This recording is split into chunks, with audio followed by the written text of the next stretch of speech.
So I've been using the disting NT now for about 3 months or so, both at home in my rig here, but also I've played it out live maybe 4 or 5 times now.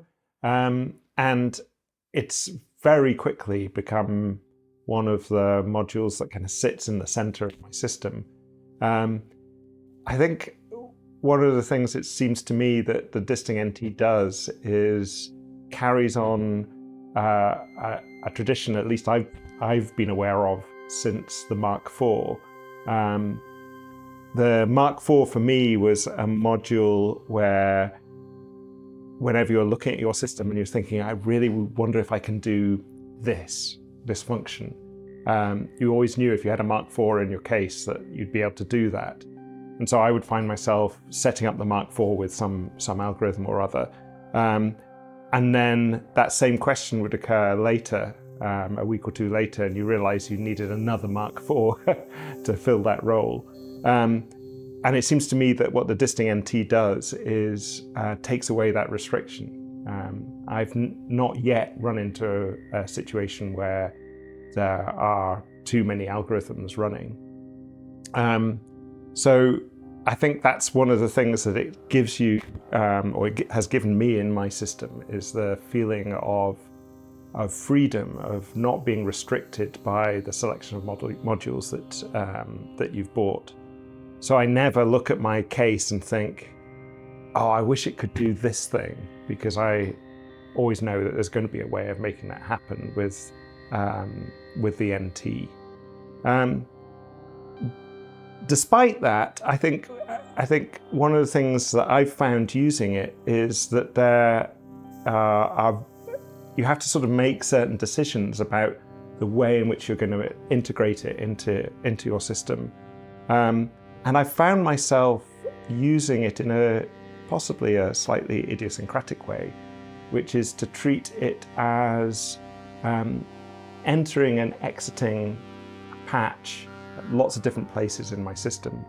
So rather than lining up different algorithms that feed into each other within the module, I tend to have a bunch of algorithms running in parallel. So I might have a delay, or I might have the dream machine running, or another effect running, or a clock, and have them all just running continually in parallel on the NT, but using different inputs and outputs on the front of the module. And so I essentially am using the fact that the NT has so many inputs and outputs to make it more of a kind of patch programmable modular system.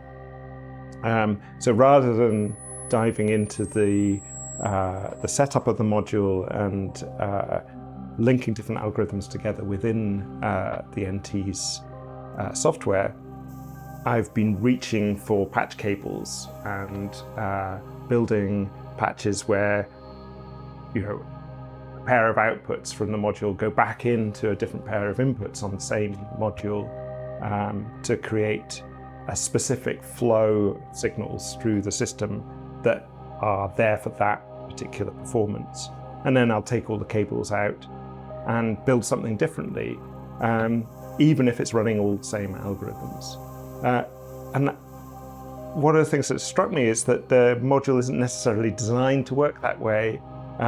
It seems to me that the module is, in some sense, quite open-minded about how you might want to use it, and I've kind of come across that way of using it and find that very useful. So that's been a nice revelation for me, is to treat this as a module that has lots of different places in the same patch, all at the same time.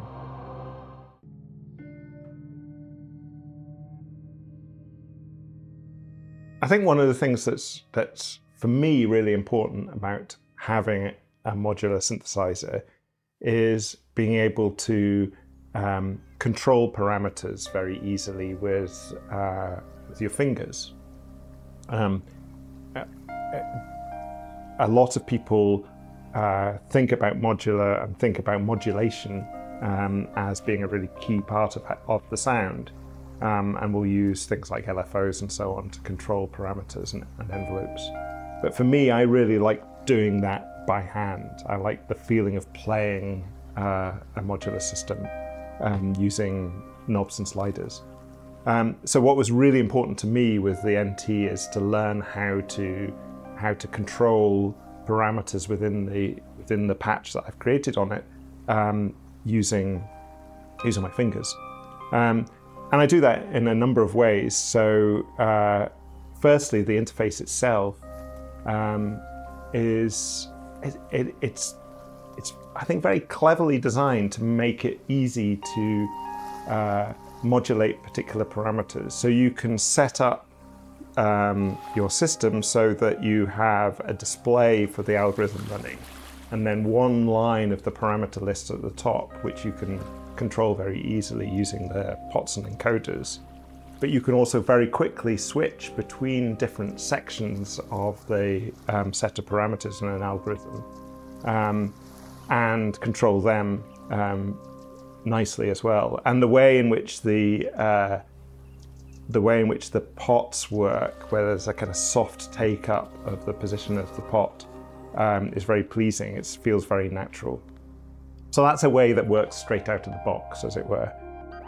But increasingly, I'm enjoying mapping parameters to CV inputs on the front panel, and then using sliders. So I have an F8R slider module, and having those set up to control multiple parameters at the same time. So I might have one slider that actually controls a bunch of different parameters in the patch. So I can have one gesture that I can use one finger for, which will have a large effect on a range of different parameters in the system. And I feel like I'm just scratching the surface.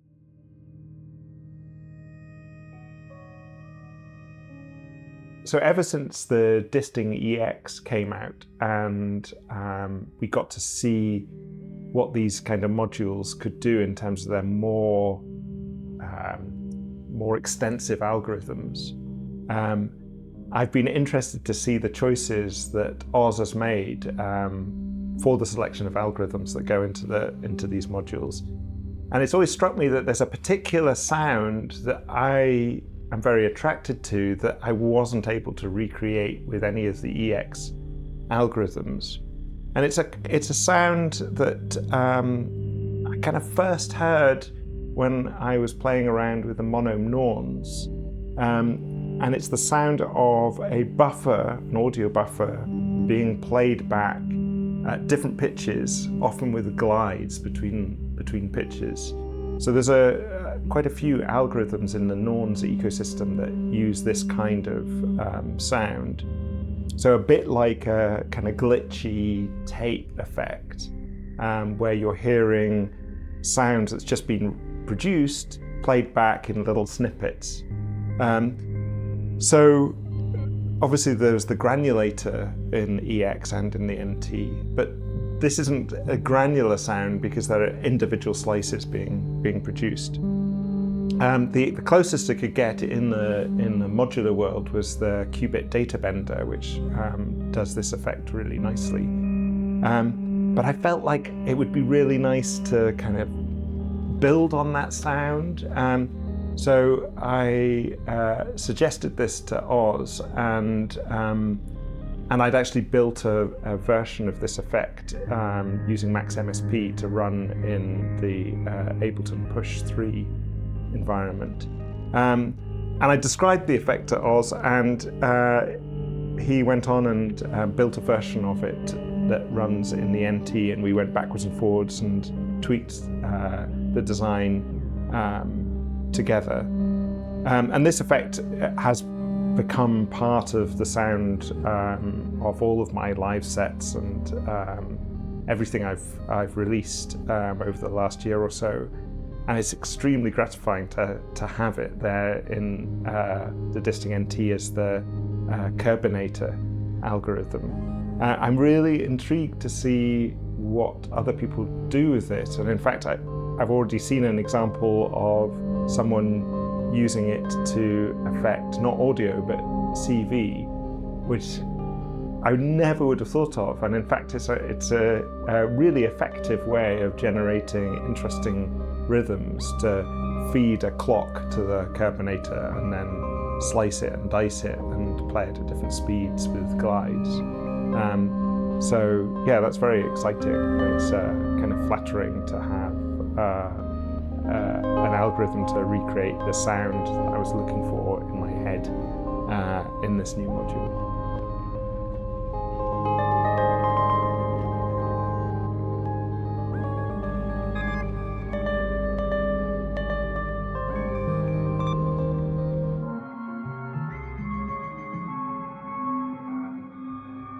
I came into using modular some years ago now, and one of my first modules was the Disting Mark IV, and I love that module, and I still have one in my case. I still have a very big soft spot for that module.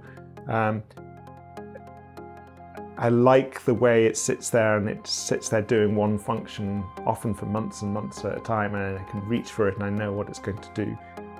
So currently it's in my case as the DJ filter, which is a fantastic algorithm.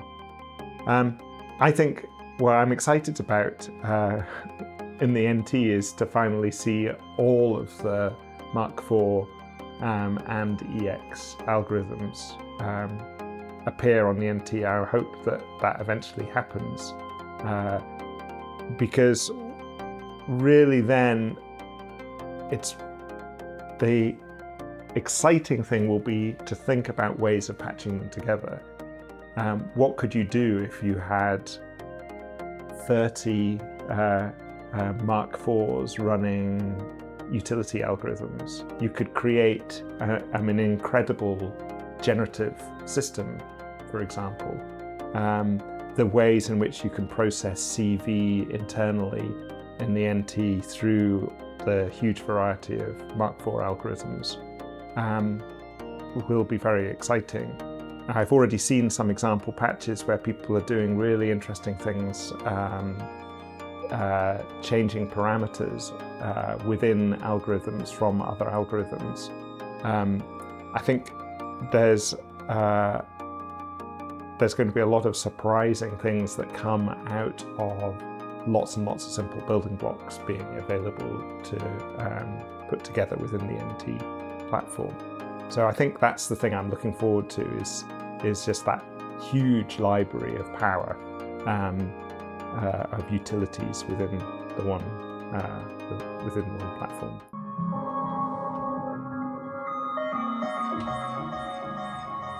So the disting that I've been using for the last 3 months is actually serial number 0001, and it's been hiding behind a black panel, blank panel, to hide its true identity, because I've been taking it out and playing it live. I've played it at big gigs, small gigs, in galleries. It's been recorded. There's a record coming out that features it, all while it's been in beta state. And it's never once gone wrong. It's never crashed. It's never done something unexpected. It's an incredibly stable module. I was slightly nervous about relying on it for gigs. But very quickly I just stopped thinking of it as a module that was still in development. So I think that's. I think if you're nervous about taking a relatively new module out live, don't be, because it seems to be built like a tank.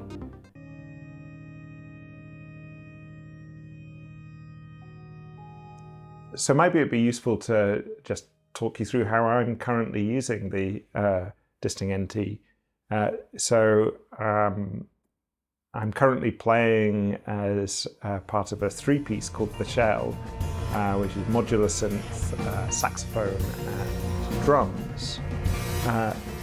And it's an interesting challenge to integrate modular synth into that kind of setup. So the modular is producing a lot of the pitched rhythmic components of the sound of the shell. And so we need some way of syncing between the drummer and the modular synth.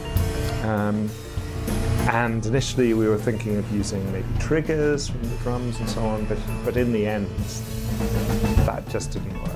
So we've gone with the traditional solution of having a click track. But we're playing with interesting timings and different tempo changes and so on. So we needed something, a richer source for the click track than a standard metronome. So one of the things the NT is doing is producing a click track that isn't going to drive Lee drummer insane. And so I'm using the sample player within the NT to play back a percussion sample, which is triggered by actually an algorithmically generated click track from the teletype in my system. So that's running completely separately with different outputs from the other outputs in the NT. In addition, I have a Dream Machine running on the NT, and the Dream Machine is there ready to produce a drone when we need to fill out the sound as we change from one tempo, one time signature, one key to another. And I have various sliders on my fader to bring in the different voices in the Dream Machine. And again, that's coming out of another output on the front panel of the MT. And along with those two things, I also have two Kirbinators running. And the two Kirbinators are running with different parameters, different kind of baseline parameters, probabilities. And they're running off two separate clocks. So I have a Kirbinator that's running on a fairly slow clock for kind of more of the kind of melodic, glitchy effects.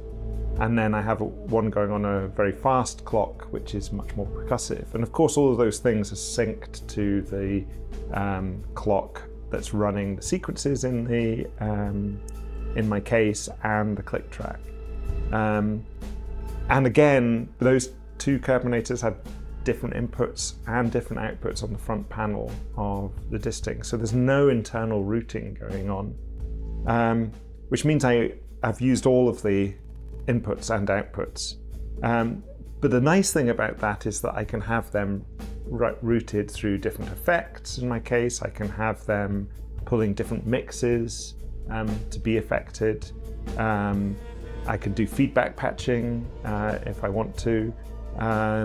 And I also have a very visual sense of what's going on in the patch. If I'm ever confused about what's happening, I can look at where the patch cables are going, and I can look at the light up sockets, which are the best thing ever, because you can immediately see, oh, that's where the clock is, oh, that's where the click track is coming in, and so on. And I can rip those cables out and put them back together and do something different with the system without having to actually touch any of the controls on the disting at all. And I think that's a way of using this module that I'd encourage people to explore. Set up a set of functions that you like, have them sitting there going in parallel with each other, and then just play around with patching, because that's kind of why we got into modular in the first place.